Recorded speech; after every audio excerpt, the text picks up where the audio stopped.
ایک بار کی بات ہے، ایک گھنے جنگل میں بہت سارے جانور رہتے تھے۔ خرگوش، کچھوا، بلبل، شیر اور ایک چالاک شیر جس کا نام تھا شاعر۔ شاعر ہمیشہ دوسروں کو تنگ کرنے کے طریقے سوچتا رہتا تھا۔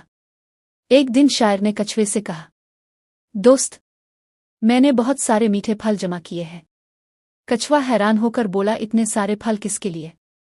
شاعر ہنس کر بولا، ان میں نے زہر ملایا ہے، جو بھی انہیں کھائے گا وہ ہمیشہ کے لیے سو جائے گا۔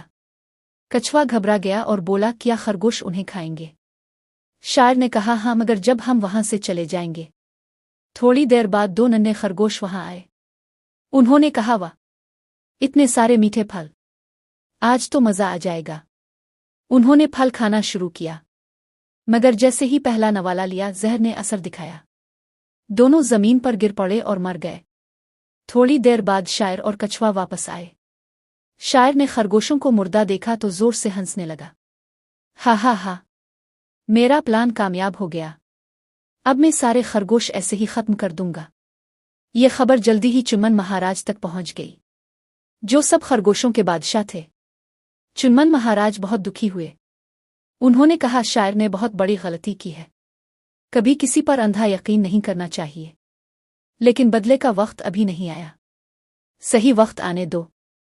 ادھر شاعر شیر بادشاہ کے دربار میں گیا۔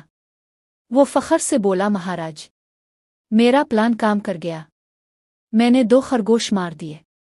شیر ہنس کر بولا، بہت خوب شاعر، تم واقعی چالاک ہو۔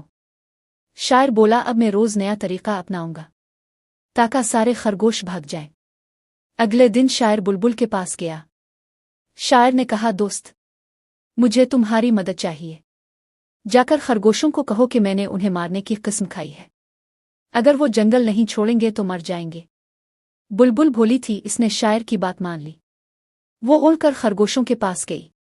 بلبل بولی، بھاگ جاؤ خرگوشوں، شاعر شیر تم سب کو مارنے آ رہا ہے۔ یہ سن کر کچھ خرگوش ڈر گئے، اگر یہ بات سچ ہوئی تو ہم کیا کریں؟ کچھ خرگوشوں نے چنمن مہاراج کی بات نہیں مانی اور جنگل چھوڑنے لگے۔ چنمن مہاراج نے افسوس سے دیکھا۔ انہوں نے کہا، جہاں ڈر ہو وہاں سکون نہیں، اگر میرے لوگ ہمت ہار گئے ہیں تو پھر رہنے کا کیا فائدہ؟ یہ کہہ کر وہ بھی جنگل چھوڑ گئے۔ اب جنگل بالکل خاموش ہو گیا۔